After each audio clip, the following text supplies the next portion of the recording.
Bom dia a todos e todas. É um grande prazer apresentar para vocês o professor Lorenzo Justiniano Dias Casado. O professor é graduado e mestre pela Universidade Complutense de Madrid e doutor pelo INPA, orientado pelo professor Jacob Palles. A sua área de pesquisa é sistemas dinâmicos e teoria ergódica, com ênfase no estudo das bifurcações via ciclos, dinâmicas genéricas e aspectos topológicos e ergódicos das peças elementares de dinâmica. É coautor do livro Dynamics Beyond the Uniform Hyperbolicity, junto com Bonatti e Viana. Atualmente é pesquisador no ar do CNPq, professor titular da PUC-Rio, membro titular da Academia Brasileira de Ciências desde 2012 e da The World Academy of Science, TWAS, desde 2018. Em 2016, recebeu o prêmio TWAS em matemática. Foi palestrante convidado da sessão Dynamical Systems and Ordinary Differential Equations do ICM em 2018. Foi coordenador da área de matemática, probabilidade estatística da CAPES em 2015, de 2015 a 2018, oportunidade em que ele esteve presente pessoalmente aqui em Santa Maria, e coordenador adjunto de 2012 a 2015. Atualmente, editor executivo da revista Ergodic Theory and Dynamical Systems e membro dos corpos editoriais da Non-Linearity, da coleção de livros Projeto Euclides do INPA e IOP e-books. Foi cofundador do seminário interinstitucional EDAI, Encontros de Dinâmica Além Instituições, e dos encontros de divulgação matemática, Oktobermat, e seminário QPP da PUC-Rio. Professor, é uma grande honra receber você aqui no nosso seminário, Grandes Nomes das Matemáticas, e o título da palestra hoje é o conjunto de nível zero dos expoentes de Lyapunov, o caso da multiplicidade de matrizes 2x2 e outros. Muito obrigada, professor. Bom dia. Obrigado pelo convite, pelas simpáticas palavras. Bom, eu tenho muitas boas lembranças da única vez que eu estive em Santa Maria, acho que faz quase 10 anos. Eu estava comentando antes da palestra que para ir a Santa Maria necessitei 3 tentativas. A primeira vez não tinha teto em Santa Maria, na segunda vez o avião não saía do Rio, e na terceira estive por lá e foi muito bom. Estou muito contente de voltar, nem que seja via internet. Bom, eu vou tentar explicar para vocês um tema de pesquisa que eu tenho desenvolvido mais recentemente, que trata do conjunto de nível de zeros expoentes de Lyapunov. Eu prometo explicar de que se trata e algumas motivações que nós temos para estudar esses problemas.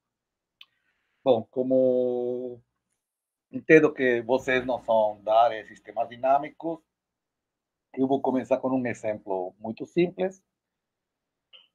Imaginem que nós consideramos duas transformações do círculo, duas funções do círculo. Uma primeira função, que eu chamei f0, que é uma função que simplesmente tem 2 pontos fixos, o polo norte e o polo sul. O polo norte atrai todos os pontos e o polo sul repele todos os pontos. Então, basicamente, a trajetória de qualquer ponto, no futuro, morre no polo norte e no passado, por iterações, vai parar no polo sul. E depois temos uma outra transformação, que é uma isometria, que é simplesmente uma rotação irracional do círculo. Não precisa ser uma rotação irracional, mas, para simplificar minha exposição, eu vou supor que é uma explicação, uma rotação irracional, que, como disse, é uma isometria. E nosso segundo convidado é uma moeda. Nós, na moeda, temos cara e coroa. Então, o que vamos fazer é um experimento aleatório. Pegamos um ponto do círculo, ponto X, tipicamente esse ponto não vai ser nem o polo norte nem o polo sul. Jogamos a moeda e se sai cara, aplicamos F0. E se cai coroa, aplicamos F1. Depois de feita esta operação, o ponto mudou de posição. Voltamos a jogar a moeda e repetimos o experimento assim infinitas vezes para o futuro. Bom, isto é o que se chama um sistema dinâmico aleatório. E o que nós gostaríamos só dos comentários é saber, por exemplo, se pegamos um ponto e fazemos este experimento, qual vai ser a probabilidade de que, no fim, a órbita seja contrativa, a derivada, quando vai para o infinito, seja menor que 1, ou expanda, ou seja neutra. Bom, esses são o tipo de problemas que se estuda, mas o importante, o característico desta configuração que estou apresentando é que a função F0 tem uma região que expande, que é o polo sul, onde nós temos um ponto repulsor, e um ponto atrator, que é o polo norte. Então, por exemplo, se começamos com um ponto que está muito próximo do polo sul, estamos num regime expansivo, mas possivelmente ele vai ter, se somente aplicamos F0, vai terminar perto do polo sul. Mas se começamos a aplicar F1, pode ser que eu traslade a órbita do polo norte para o polo sul e volte a passar ao regime expansivo. Mais ou menos o que estou querendo dizer para vocês é que nós temos dois regimes, um regime de contração que é perto do polo sul, um regime de expansão perto do polo norte, e nós temos uma função que está intercambiando, trocando pontos de um regime para outro. Isso é basicamente a ideia do modelo, ou seja, estamos passando de um regime contrativo a um regime expansivo. Bom, este tipo de aplicações que estou falando para vocês, vamos ver que aparece em muitos contextos, e que o contexto mais simples em que aparece é na multiplicação de matrizes 2x2. Mas para isso vamos ter que esperar um pouquinho. Então, nós temos o processo de lançamento de moedas. Temos um símbolo, que, por exemplo, pode ser 0 se é cara, um símbolo 1 se é coroa. Então, basicamente, nós temos uma sequência de 0, 0, 0, 1, 0, 0, 0, 0, por exemplo, infinita. Bom, isso significa que nós vamos começar com cara, cara, enfim, e assim vai pela frente. Então, quando nós temos este tipo de situação, o que nós temos de fato é uma ferradura. Bom, neste slide estou resumindo o que eu falei antes, não? Estou falando que temos um regime expansor, um regime contrativo e estamos misturando. E que a pergunta mais ingênua que podemos fazer, né, é qual é o comportamento que vai prevalecer, tipicamente, se contração ou expansão. Mas, deixa eu voltar ao que eu queria falar. Bom, quando nós temos sequências de dígitos ceros e uns infinitas, de fato, o que nós temos é o que se chama uma ferradura de Smale. Aqui na figura temos a Smale. Smale visitou o INPA e o Rio de Janeiro nos anos 60. E ele, lá, muito orgulhosamente, ele fala que descobriu a ferradura de Smale, sua ferradura, né, na praia de Ipanema, que temos uma praia de Ipanema na foto. E, bom, o tema mais divertido é que o mais interessante é quando o Smale fez o informe para a agência de pesquisa americana, o CNPq de lá. Ele explicava que ele pelas manhãs ia para a praia e que lá pesquisava na praia e tranquilamente, e o pessoal do NSF não gostou muito do informe do Smale, mas o fato é que ele, no Rio, descobriu a ferradura de Smale, que é um dos exemplos mais importantes de dinâmica caótica, que vai estar por presente na minha palestra, e que explica muito bem, modela muito bem como o lançamento de uma moeda. Bom, se vocês têm curiosidade, tem um artigo muito legal, se vocês escrevem Finding Horseshoes on the Beaches of Rio, e o nome de Ismael, imediatamente vão encontrar este artigo, onde ele fala suas experiências no Rio de Janeiro, ele visita o Rio de Janeiro no meio da ditadura militar, conta diversas anedotas e em particular, ele explica como foi suas discussões com a agência de fomento dos Estados Unidos. Mas vamos voltar depois desta pequena digressão para a matemática. Mas o que eu quero dizer é que quando o Ismael descobriu a ferradura de Ismael, ele explicava, está aqui nesta frase, de coin flipping syndrome is pervasive. Ele dizia que, basicamente, que quando você está estudando a teoria do caos e todos os problemas derivados, filosóficos derivados do determinismo, você sempre vai estar se encontrando com alguma coisa parecida ao lançamento de uma moeda. Então, vocês agora devem estar curiosos, né? Espero, em saber que o que tem a ver o lançamento de uma moeda com a ferradura de Ismael. E então, bom, tem mais coisas que eu poderia falar, de condições iniciais, sensibilidade, o efeito mariposa, borboleta, mas eu acho que isso eu vou pular, esta parte, não vou ter tempo. Mas a ferradura de Ismael, igual que na nossa exemplo, nós tínhamos uma contração no Polo Norte, ou no Polo Sul, me lembro mais, e uma expansão que era misturadas, a ferradura de Ismael, ele mistura contrações e expansões, mas de uma forma um pouco diferente. Bom, a ferradura de Ismael também tem um modelo descontínuo, que é o que talvez algum de vocês podem ter chamado, visto que é a transformação do padeiro. Não sei se vocês gostam de fazer pão. Se não gostam, talvez deveriam aprender a gostar, porque é muito divertido.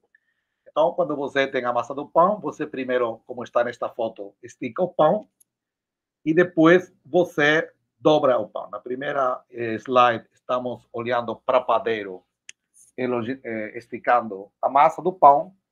E na segunda imagem, estamos vendo que ele está dobrando a massa do pão e repetindo.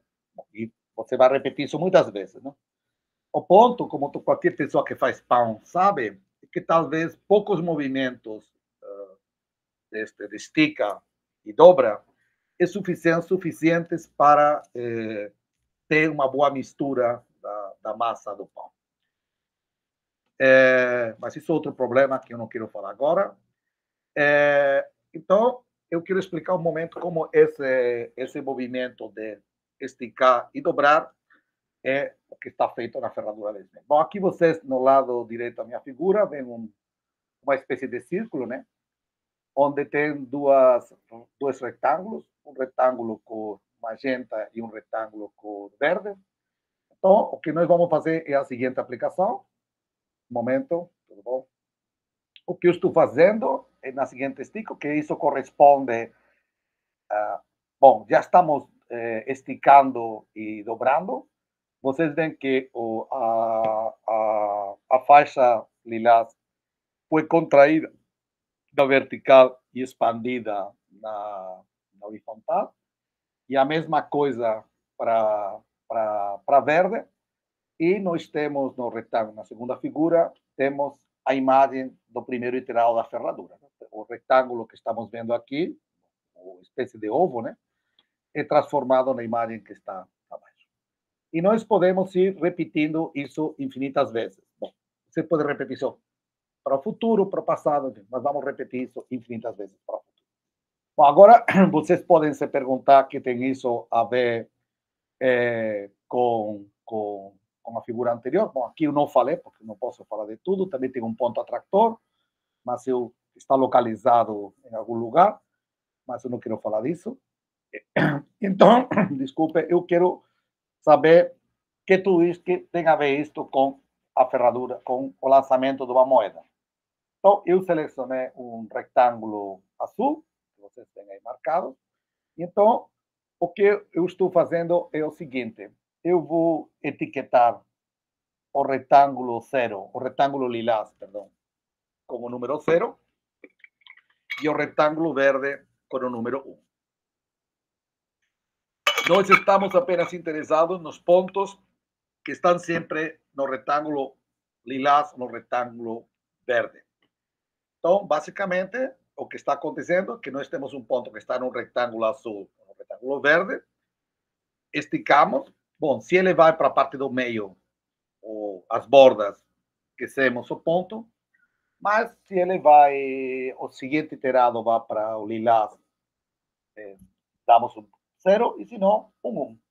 Deste ponto, para cada ponto de nosso sistema, nós temos o itinerário, que é um itinerário simbólico, que são as posições de ponto no futuro. Se o ponto vai região lilás do 0, se o primeiro iterado volta a estar na região lilás do outro 0, se o seguinte iterado vai para verde do 1, e assim sucessivamente. Na órbita que está aqui codificada embaixo, 1, 0, 1, 1, 1, significa que o primeiro iterado está no verde, bom, perdão, o ponto inicial sem iterar está no verde, o primeiro iterado foi para o lilás, o segundo iterado foi para o verde, e assim por diante. Bom, devido às propriedades de expansão e contração, esta codificação dos pontos é única. Então, basicamente, o que nós temos aqui, uma ferradura é a forma diferenciável, para as pessoas que trabalham em dinâmica diferencial, de modelar dinamicamente o lançamento de uma moeda. Isto é uma coisa muito grosseira, mas é assim que pode ser resumido. Bom, ferraduras. Bom, eu gostaria de dizer que explicar para você o que é uma ferradura e por que ferraduras são importantes para as pessoas que fazem sistemas dinâmicos. Bom, sistemas dinâmicos é uma palavra-chave que é hiperbolicidade. Tipicamente, hiperbolicidade significa que vocês têm uma direção que pode ter dimensão alta, onde expandimos, uma direção onde contraímos, tal como acontece na ferradura, e as ferraduras, sempre que estudamos dinâmicas hiperbólicas, estão sempre presentes. Bom, digamos, a modelagem, a formalização matemática do que uma ferradura foi feita pelo Snell, mas muito antes, na França, o Henri Poincaré, que está aqui na figura, na virada do século, ele estudando o problema dos corpos, né? dos três corpos, ele, um estudo de dinâmica celeste, descobriu as ferraduras. De fato, ele descobriu o que se chama fenômenos homoclínicos, que são figuras muito complicadas. Aqui temos uma figura onde aqui nós temos um ponto fixo, aqui na esquina. Por exemplo, podem pegar o ponto fixo que tem uma derivada assim de simples, um autovalor 2 que expande e um autovalor 1,5 que contrai. Então, quando vocês têm um ponto fixo, vocês têm um objeto matemático que se chama as variedades estáveis e instáveis, que é a variedade estável. A variedade estável é o conjunto de pontos que, quando iteramos no futuro, caem no ponto fixo, se aproxima do ponto fixo. A variedade instável é o mesmo, só que para iterados negativos. E o que descobriu Poincaré foi que, quando você tem um ponto Cela, as variedades estáveis e instáveis desse ponto se podem intersectar de forma muito complicada, como está desenhado nesta figura. Nesta figura temos estas duas variedades desenhadas. E uma vez que você tem fenômenos homoclínicos, vocês, bom, aqui estou desenhando em vermelho um pedacinho da variedade instável, estou desenhando em azul um pedacinho da variedade instável, ela continua.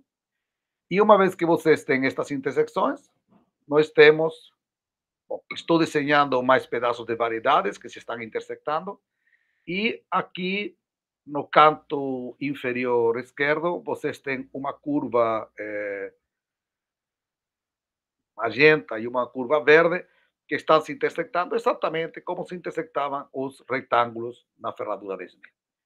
Bom, Então, isto basicamente são os objetos de dinâmica hiperbólica que nós conhecemos, que estamos acostumados, mas talvez, se vocês querem uma coisa ainda mais simples, vocês podem considerar o que se chama o gato de Anosov, ou a transformação do gato de Anosov. Anosov é um matemático russo, faleceu há 10 anos, e ele, bom, praticamente é um dos pais da teoria hiperbólica, certamente junto com Smale, e ele simplesmente pegou uma transformação muito simples, que é a transformação linear que está aqui escrita, é a transformação 2-1-1-1.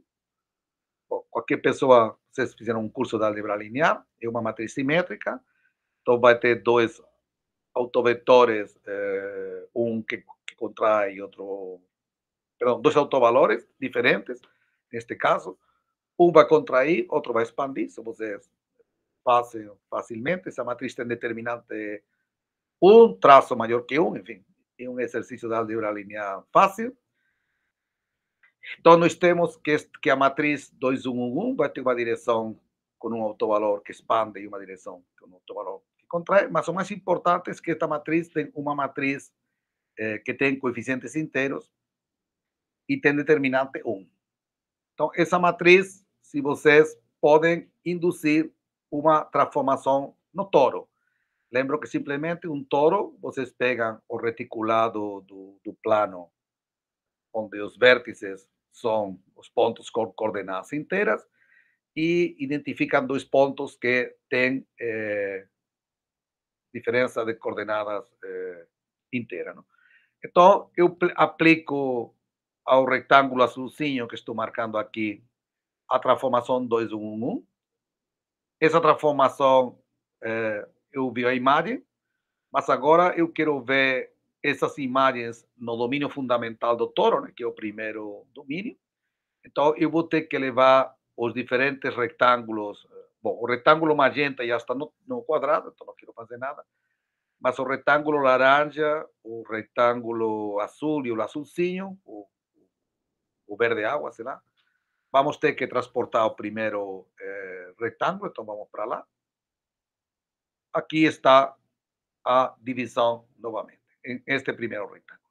E aqui eu estou também desenhando a direção que expande, que é a direção azul. Bom, não sei, está mal feito porque deveria ter trocado alguma seta, mas uma dessas direções vai ser a direção do autovalor menor que 1 e a outra vai ser a direção do autovalor maior que 1. Essas direções vão ser responsáveis das variedades estáveis e instáveis, e elas vão se enrolando ao longo do toro, tem muitas intersecções. Este é o exemplo, talvez mais simples, de dinâmica hiperbólica. Só que a codificação simbólica deste difeomorfismo danoso é muito mais complicada que a da ferradura, certo? Mas tudo bom, vamos esquecer isso. Bom, aqui eu estou, o exemplo do Anosov é uma transformação muito caótica. Eu tenho esta figura que está emprestada ou roubada de um artigo do Etienne Guise, que está publicado na revista Matemática Universitária. Eu recomendo fortemente a leitura do artigo de Etienne, um artigo maravilhoso. E deixe fazer uma pequena digressão, já que estou recomendando o artigo. Bom, este exemplo numérico não está feito com a matriz 2-1-1-1, com outra matriz, mas é a mesma coisa. Então, ele pega o gato, que está aqui, original. Vemos o primeiro iteral do gato, o segundo iteral do gato, o terceiro iteral do gato, depois vamos para o 132. Vocês veem que o oitavo do gato já ficou tudo misturado. A transformação do gato mistura muito rapidamente. E aqui vocês começam a ver iterações.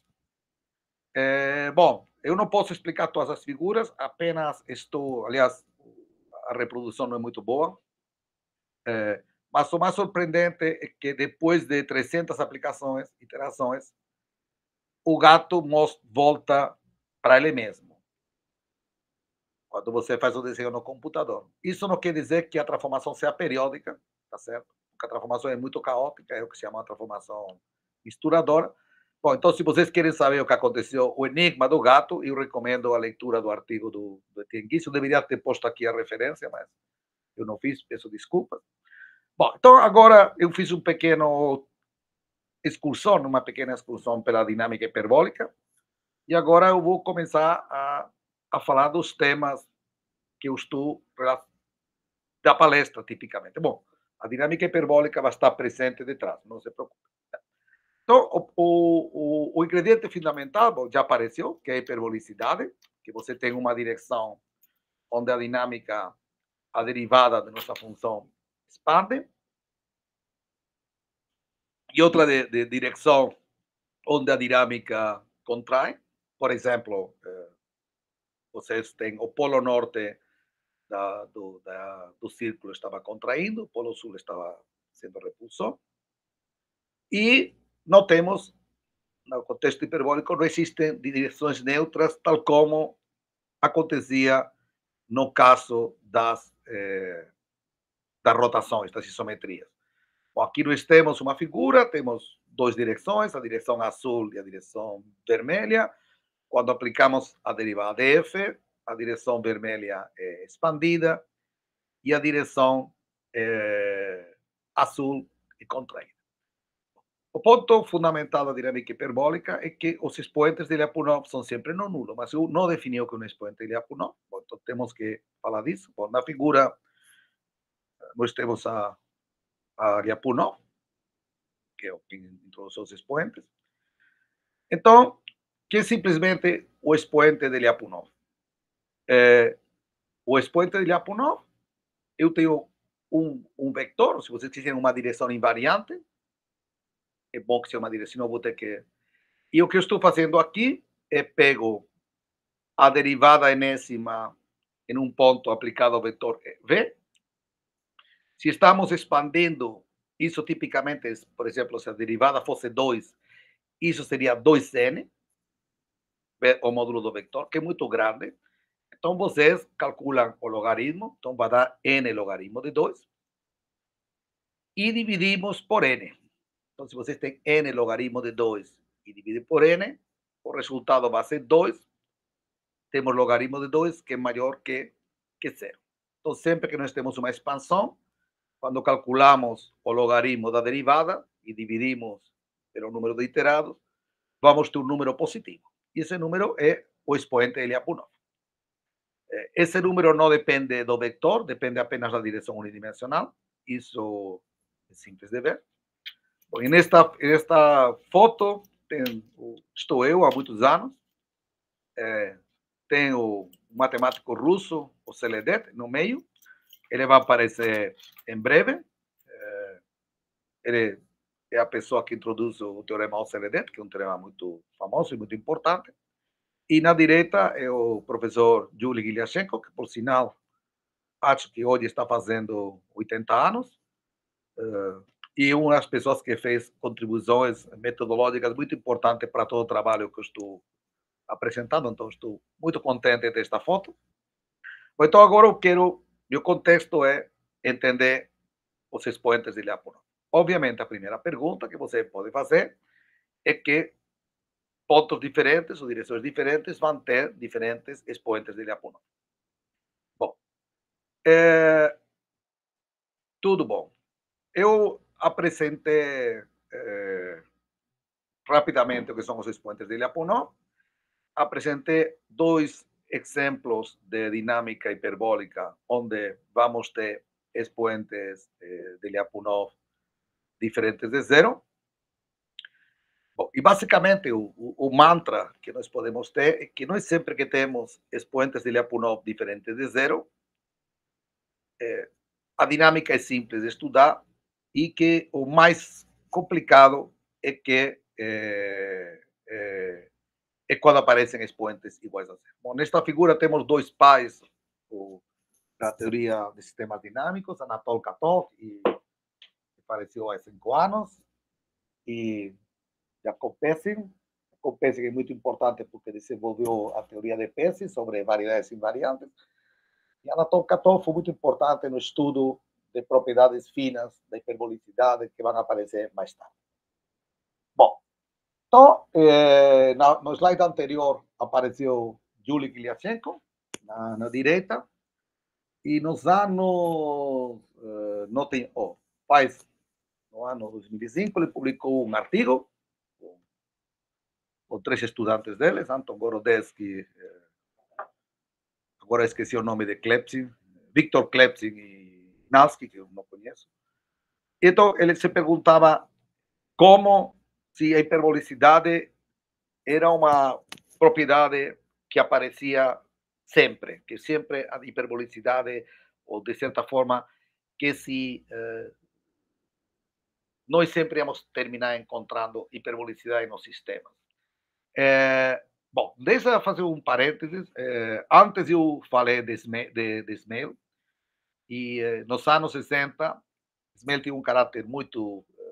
ele gostava de fazer provocações, e ele uma vez conjeturou, que uma conjectura que é totalmente errada, que os sistemas hiperbólicos formavam um conjunto aberto e denso de todas as dinâmicas, praticamente.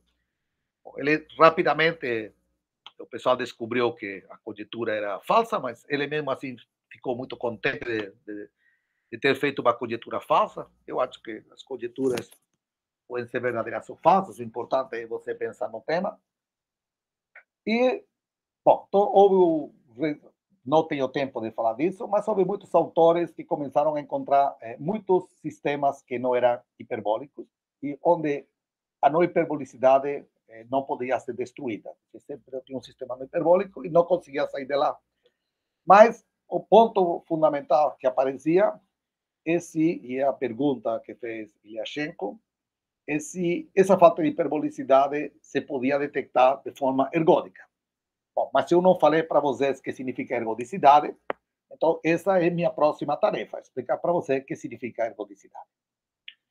Bom, então, neste slide, que está um pouco cheio, mas vou muito devagar, nós temos todos os ingredientes para entender que é hiperbolicidade, ergodicidade. Bom, nós temos uma dinâmica, um sistema dinâmico definido numa variedade, não precisa ser uma variedade, mas vamos por uma.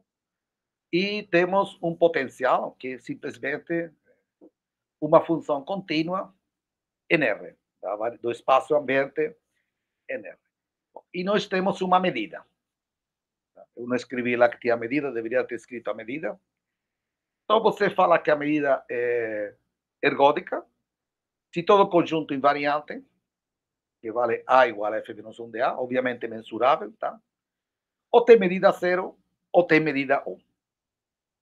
Isso significa que você, quando um sistema tem uma medida ergódica, você não vai poder decompor esse sistema em partes menores invariantes com medida positiva. Então, esse sistema é, de certa forma, indecomponível. Você não vai poder subdividir esse sistema em pedaços pequenininhos.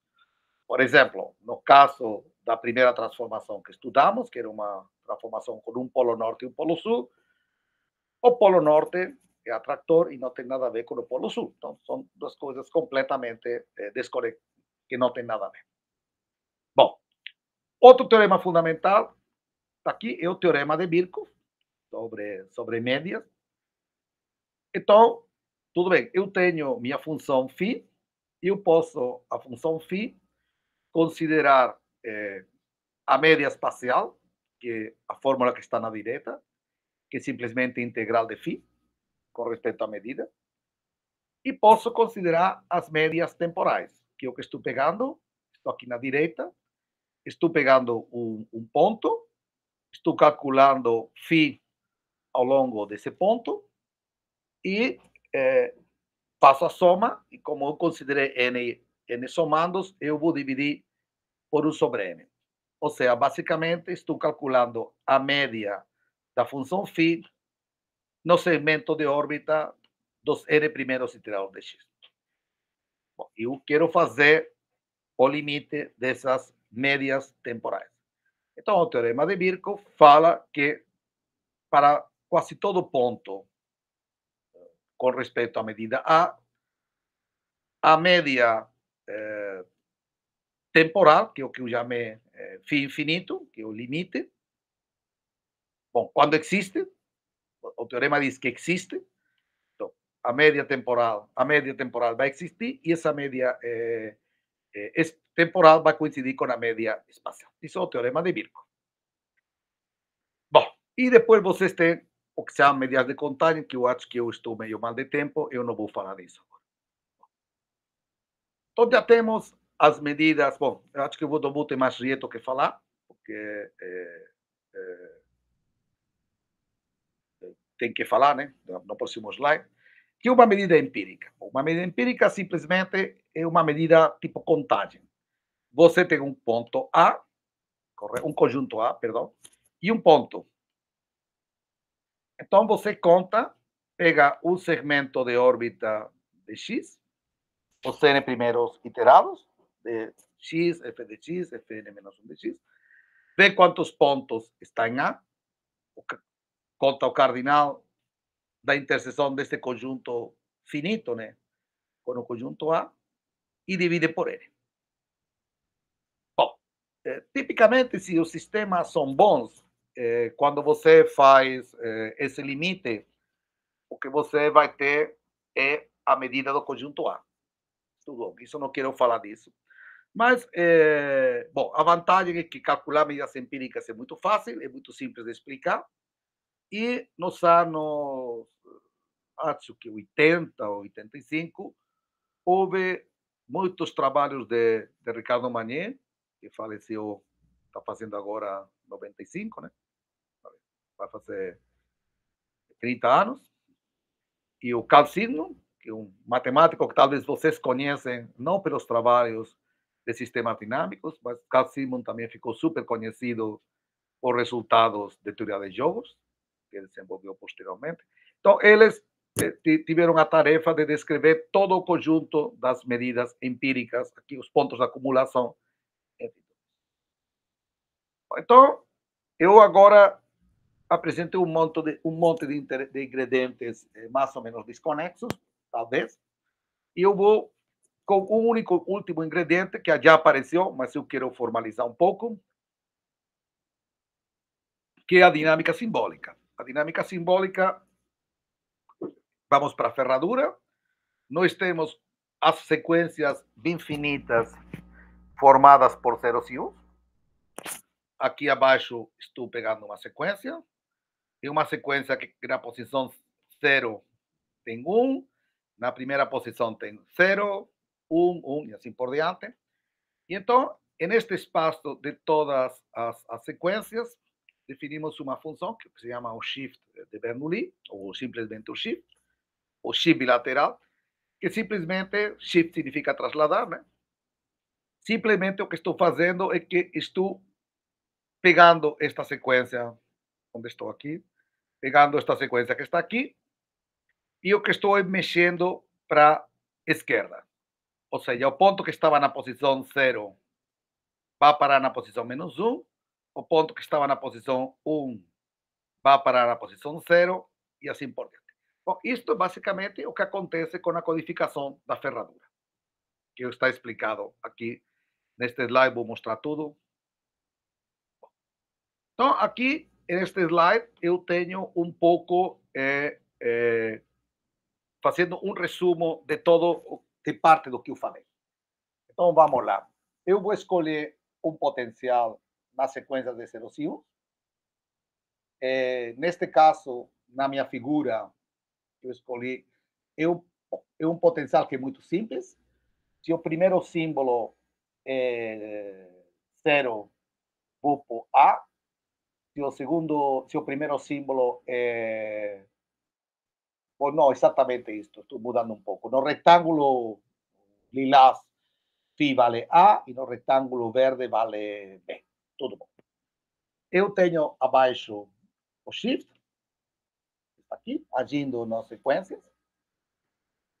Eu estou fazendo aqui abaixo, dado uma sequência, e estou associando a soma de Birkhoff dessa sequência. Bom, a soma de Birkhoff não, porque não estou dividindo por n. A soma de Birkhoff está aqui, correto? Então, isso vai ser uma soma de B's e A's. Não sabemos o que vai dar.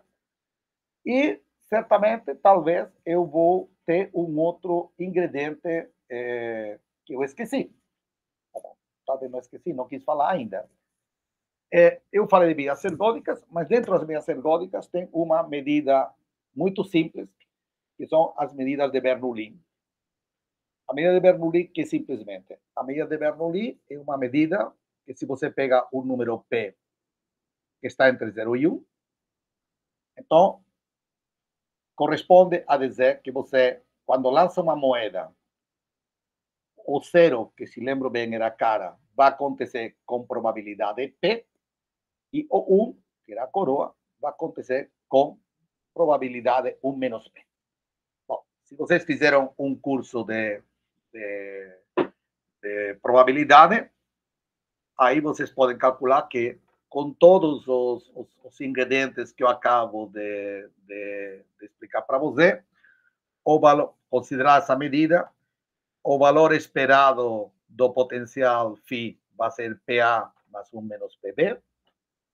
E o teorema de Birkhoff simplesmente quer dizer que a medida de Birkhoff, o limite de Birkhoff, vai ser simplesmente o valor esperado. Que integral do potencial respecto à medida vai ser o valor esperado de φ. Mas isso são medidas muito específicas, que são medidas que você, o símbolo 0 dá um peso, e o símbolo 1 dá o peso complementar. É uma classe de medidas que são medidas de Bernoulli. Bom, então agora eu somente estou aqui, peço desculpas, eu estou falando apenas de uma classe de medidas muito específicas, que são as medidas de Bernoulli. Mas no Shift, você tem muitíssimas outras medidas que eu não falei para vocês. É um conjunto complicadíssimo. Por exemplo, se você tem um ponto periódico do Shift, de período n, você pode considerar uma medida que dá peso 1 sobre n para cada ponto da órbita. Isso seria uma medida discreta. Mas há medidas muito mais complicadas que eu não vou nem poder fazer. Então, você começa a se perguntar, você tem sua ferradura, e você começa a poder fazer o que é chamado análise fractal, multifractal, perdão. Bom, então, tudo bem. Você pega o número M, que tem que estar, estou me limitando para a ferradura, já é bastante complicado a ferradura. Então, eu vou considerar o que se chama os conjuntos de nível. Eu vou considerar todos os pontos que a média de Birkhoff fixou M, um valor M, aqui, e vou considerar todos os pontos que eu faço a média de Birkhoff, e essa média de Birkhoff vai ser M.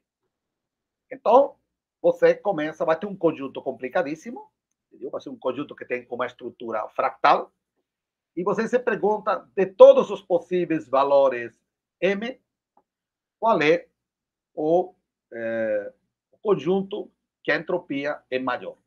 Você pode pensar que entropia, não vou falar o que é entropia, porque aí não terminaria nunca, mas a entropia é uma espécie de dimensão de Haldor, dimensão fractal, capacidade, para as pessoas que gostam, mede o tamanho, e aqui, na figura no lado direito, nesta figura, deixa eu mostrar todas as figuras, temos que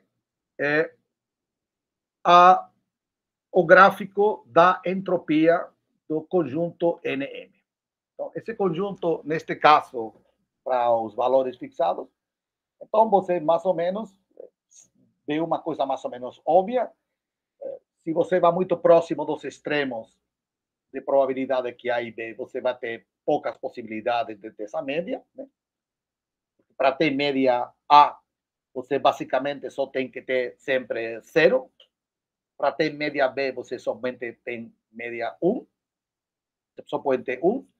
Então, você tem um valor no meio que vai ter a maior entropia. Isso é basicamente o que se chama o análise multifractal das ferraduras. Bom, Bom, agora eu vou passar já a... Quero falar da última parte da minha palestra, estou já chegando ao limite. Eu quero falar no título, né? Havia um nome meio multiplicação de matriz 2 por 2. Então, nós... Um momento. Nós temos aqui nossa matriz, que é a matriz que está aqui, 2, 1 por 1.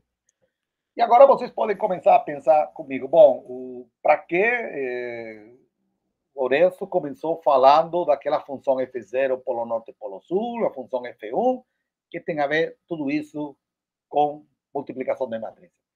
Bom, então vocês têm esta matriz 2, 1 por 1. É uma matriz que se chama matriz hiperbólica, porque tem uma direção que vai expandir e uma direção que vai contrair. E essa matriz gera uma dinâmica no plano projetivo. Então, vamos ver que é o plano projetivo. Se você não gosta de plano projetivo, pense simplesmente SU. Não é o círculo não vai fazer grande diferença. E o círculo simplesmente é o mundo das direções. Tá? Então, para cada direção do R2, eu estou associando um ponto no plano projetivo. Então, vejam bem, na figura anterior, eu desenhei o que se chamam dois cones, o cone cor salmão, sei lá, e o cone azul. Eu vou pegar esse cone, que é um cone de direção, se vocês quiserem, e vou aplicar a matriz H. E vejam bem o que está acontecendo. A matriz H, o cone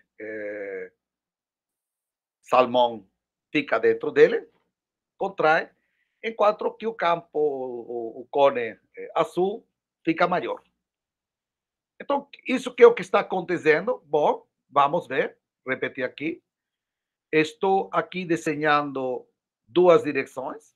Esta direção esta direção vermelha é uma direção que expande, digamos, uma direção azul que contrai. Mas se eu aplico a transformação H para a direção vermelha ou azul, não acontece nada, né? Porque a direção vai ficar fixa. Então, o que eu estou fazendo é que vou induzir uma aplicação no círculo usando a matriz H. Então, vamos para lá. Um momento. Aqui está definido. Eu estou definindo ação projetiva. O que significa ação projetiva? Eu pego uma direção, a direção do vetor V, que eu posso pensar que é um vetor unitário, tá? E eu que simplesmente faço é que aplico H ao vetor V, e como quero uma transformação do círculo no círculo, o que eu tenho que dividir é pelo módulo. Então, a transformação que eu estou vendo induzida pela transformação H no meu círculo é, bom, estou fazendo o círculo no plano projetivo, está todo duplicado, tá certo?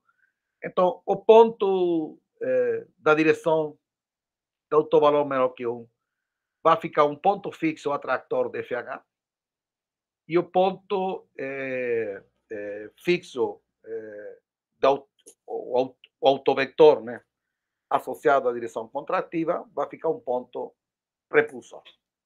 Então, vejam bem, uma vez que eu tenho uma matriz hiperbólica, imediatamente o que eu tenho é uma transformação que é parecida à transformação F0 do início da minha palestra. Tenho uma rotação, tenho uma aplicação no círculo, que tem um ponto fixo que atrai e um ponto fixo que repele, e não tem mais. Os pontos, as órbitas morrem no ponto atractor e nascem no ponto repulsor. Isto que está aqui, basicamente repetido tudo o que acabo de fazer. Agora, vocês podem começar a pensar na seguinte figura, que é o que nós chamamos dinâmica parcialmente hiperbólica. O exemplo mais simples de tudo. Vocês podemos considerar o espaço das sequências de 0 a 1, que é como se fosse uma ferradura. O plano projetivo P1, ou círculo, se vocês preferem. E eu defino esta transformação. Esta transformação F é uma transformação desse espaço produto nele mesmo. Na primeira coordenada, eu simplesmente estou aplicando aquele shift que apareceu, ou a ferradura. E na segunda, bom, eu estou aplicando FH. Tudo bem, mas aqui eu estou um momento que somente tenho uma função. Então, vejam bem, se eu pego o Polo Norte, que é o que temos? O Polo Norte é o produto de uma ferradura. Na ferradura nós temos uma direção que contrai e uma direção que expande. Contrai na direção magenta, expande na horizontal. Então, no Polo Norte, eu tenho duas direções que contraem, porque temos a direção do círculo, a direção horizontal da ferradura, e uma direção que expande, na direção vertical. E no Polo Sul, eu tenho a situação contrária. Bom, contrária não é exatamente uma boa palavra, mas tenho duas direções que expandem. Quais são as direções que expandem? A do círculo, a vertical, e uma direção que contrai. Isso que se chama índice. O ponto Polo Norte tem índice 2, que é o número de direções estáveis, e o Polo Sul tem índice 1, que é o número de direções estáveis. Bom, não sei se acho que estou misturado. Bom, o número de direções estáveis do Polo Norte é 1 e o número de direções estáveis do Polo Sul é 2. Tudo bom. Então, nós temos pontos que têm tipo de hiperbolicidade diferente. Então, eu agora gostaria que esses pontos começassem a interagir. Porque o que eu tenho até agora só tem uma função.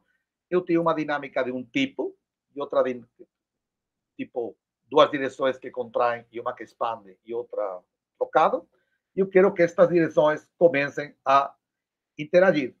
Então, simplesmente, o que eu estou fazendo é considerar agora uma nova função, que eu vou chamar F1, F0. Então, eu vou decidir que F1 é a minha função FH que apresentei no slide anterior. A direção F0 é simplesmente uma rotação. E agora eu tenho esta transformação que acabo de explicar para vocês, onde na base, se chama base, estou aplicando o shift. E segundo a coordenada central, a coordenada shift do meu ponto, se essa coordenada é 0, estou aplicando F0. E se a coordenada é 1, estou aplicando F.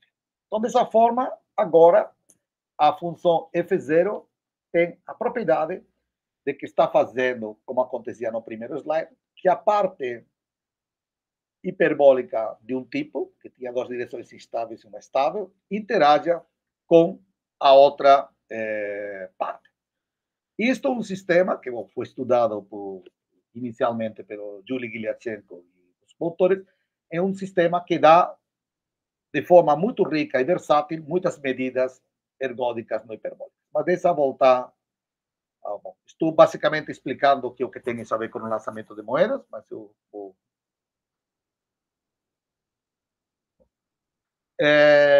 Bom, basicamente este slide está resumindo tudo o que eu falei, mas é bom dizer. O que eu quero explicar que talvez aqui... Bom, acho que o que eu quero explicar basicamente é que nós vamos ter dois tipos de hiperbolicidade e que esses tipos de hiperbolicidade vão começar a interagir. Bom, aqui estou agora falando dos potenciais, que eu acho... Bom, tudo bom. Agora, desculpe um segundo. Nesta direção, vamos fazer um pequeno resumo, porque estamos chegando no horário. Eu tenho, na parte da ferradura, uma direção de contração, que é a vertical, e uma direção de contração, que é a horizontal. E na direção da fibra, que é C1, eu vou ter o potencial, que é a taxa de expansão ou contração na fibra na direção central, que é simplesmente este potencial que está aqui. É a derivada da função F. Eu tenho que calcular se estou no se a primeira coordenada em meu ponto X é 0, vou ter que aplicar a derivada em C0. Se for 1, eu vou ter que aplicar a derivada no ponto 1, e esse logaritmo é o número que nos vai dar os expoentes de Lyapunov. Eu estou simplesmente agora, a pergunta que você pode fazer é, bom, gostaria de pegar o conjunto dos pontos que tem média zero para este potencial? Bom, eu não vou ter tempo de explicar, mas esses são os pontos que têm expoente de Lyapunov zero. E gostaríamos de saber o tamanho desse conjunto. Bom, basicamente, nossos resultados, basicamente o que fala é que esse conjunto pode ter tamanho bastante grande, mas nem tanto. É grande significa que não é zero, mas vocês também, em alguns casos, conseguem saber que não pode ser muito grande. Bom, agora eu gostaria explicar para vocês, terminar, como tudo isto se relaciona com produtos de matriz. Bom, produtos de matrizes, talvez, eu vou ter que fazer uma pequena diagonal, porque estou um pouco atrasado. É um resultado clássico de Furstenberg, dos anos 70, onde ele explica que estuda produtos de matrizes e vê quando esse produto, e ele basicamente os resultados dizem que se vocês têm uma distribuição de Bernoulli na base, esse produto de matrizes vai ser hiperbólico. Então, vou tentar explicar o que significa isso. Bom, agora você tem este potencial, que já expliquei para vocês, e agora vamos considerar produtos de matrizes 2x2. Então, eu vou pegar duas matrizes, uma matriz A1 e uma matriz A2. A matriz A1 corresponde àquela matriz 2, 1, 1 que expliquei para vocês, e a matriz A0 corresponde a uma matriz de rotação. Bom, tudo bem, não vou ficar falando muito mais, mas o que quero dizer é que a matriz H, e por isso a letra, é uma matriz que se chama hiperbólica, enquanto que a matriz R, que é uma matriz de rotação, é uma matriz que se chama matriz elíptica. Bom, então, uma vez que vocês têm matrizes, nós estamos interessados em ter duas matrizes, onde temos uma matriz hiperbólica e outra matriz elíptica, e queremos estudar todos os produtos dessas matrizes. Então, vai ser um produto aleatório. Então, dada uma sequência psi, porque psi, o produto enésimo das matrizes associada a essa sequência psi é simplesmente este produto que está aqui. Ou seja, a primeira matriz é psi 0 é 0 vai ser a 0, enfim, dependendo do código. E vocês conseguem definir o expoente de Lyapunov desse produto de matrizes, que simplesmente pegam a norma dessa matriz, do enésimo integral dessa matriz, correto? Calculam o logaritmo e dividem por n. Bom, o ponto central é que, uma vez que vocês têm esta matriz, essas matrizes que estão aqui, A e R, imediatamente vocês associam a dinâmica, eu vou para trás, esta dinâmica que está aqui. Deixa um segundo. A dinâmica que está aqui. A matriz, esta função vai ser a ação projetiva de uma das matrizes. Então, basicamente, o que você tem é que existe um dicionário em que você passa de expoentes de Lyapunov do produto de matrizes, o que as pessoas chamam o top Lyapunov exponent do produto das matrizes, para expoentes de Lyapunov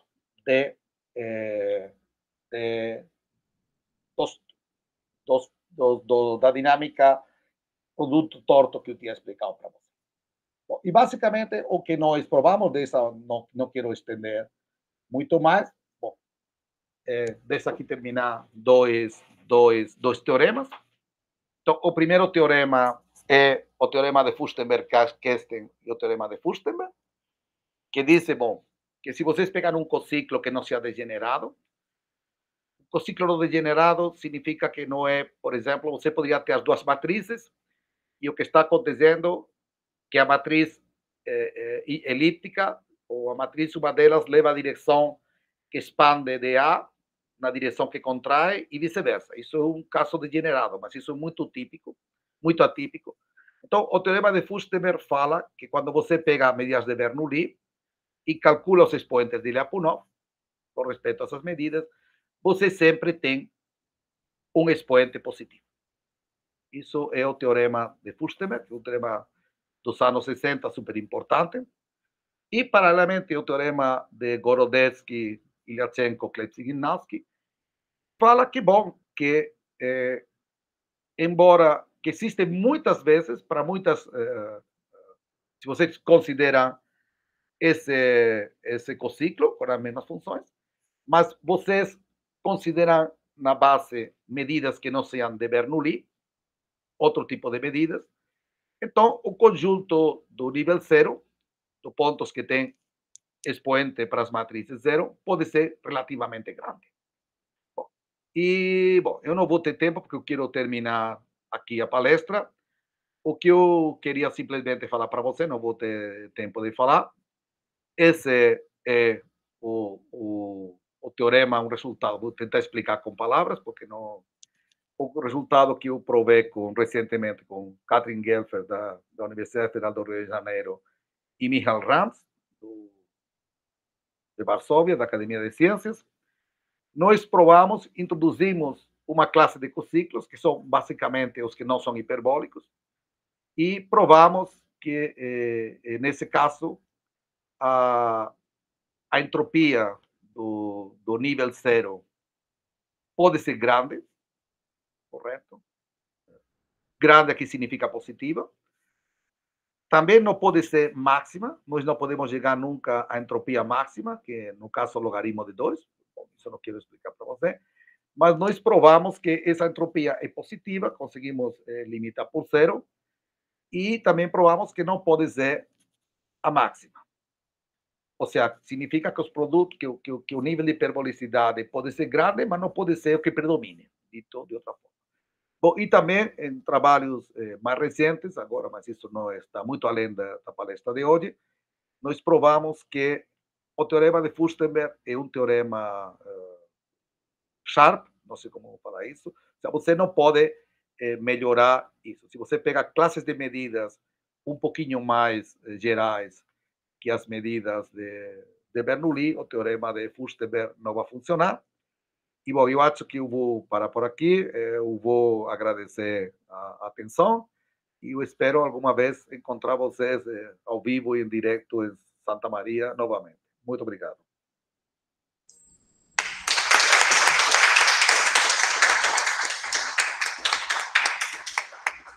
Nós que agradecemos, professor, esperamos também que você tenha a oportunidade de comparecer aqui pessoalmente. Alguma pergunta?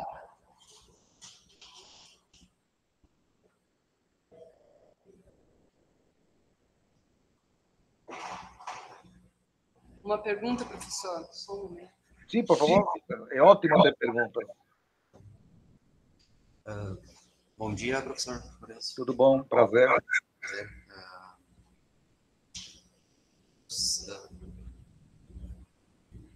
No caso que o senhor, porque só não entendi muito bem, o senhor escolheu aquela matriz H e a outra é uma rotação, né? De certo modo, para ir conseguir só o comportamento da matriz H, o que não, de fato, tem que tirar o...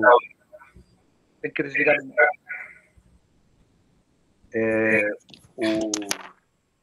isso é somente um exemplo que eu queria dizer, mas o que nós provamos é que, basicamente, nós introduzimos uma classe de matrizes, que é o exemplo mais você tem duas possibilidades, grosso modo.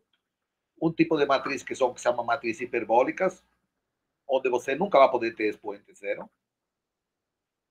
E depois tem outro tipo de matrizes, onde você talvez poderia ter expoente zero. Então, basicamente, esse tipo é uma classe de matrizes que se chama matrizes elípticas, onde você tem, deixa eu mostrar para você aqui, posso não sei se vocês também estão vendo, uma matriz elíptica simplesmente significa que você, no grupo gerado, tem duas matrizes, e você, no grupo gerado pelas matrizes, tem um elemento elíptico. Um elemento elíptico, se você não quer falar em traço, um elemento que parece uma rotação. Então, sempre que você tem o aberto intensamente, sempre que tem um ciclo elíptico, bom, tem que refinar um pouco, mas tudo bem. Sempre que você tem um ciclo elíptico, o que nós provamos é que, nesse caso, o conjunto de entropia zero é grande e está afastado do máximo possível. E também provamos que, nesse caso, o teorema de Furstenberg não pode ser melhorado. Você não pode ir nunca além das medidas, tipo, você dá peso P ou menos P. Mas o resultado, simplesmente, apresentei um exemplo, talvez deveria ter explicado isso melhor, mas não é para uma matriz, não é para duas matrizes fixas, mas é para um conjunto. Você tem a classe das matrizes elípticas, onde você tem alguma matriz de tipo elíptico. Então, nessa classe, você consegue provar que o conjunto de entropia do nível, conjunto que tem medida depois de zero é grande, mas que não é o que vai prevalecer, porque você nunca vai chegar à entropia máxima. Isso não é apenas um exemplo. Não sei se eu respondi sua pergunta. Sim. Obrigado. Mais alguma pergunta?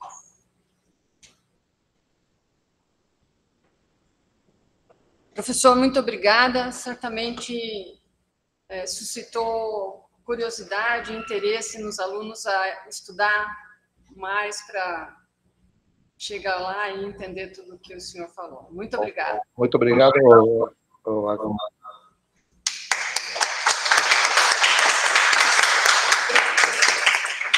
Então, espero que um ótimo 2024 para todos, né? Estamos terminando. É verdade. Então, obrigada, igualmente. Muito obrigado novamente pelo convite. Tá? Nós que agradecemos. Obrigada. Tchau. Tchau.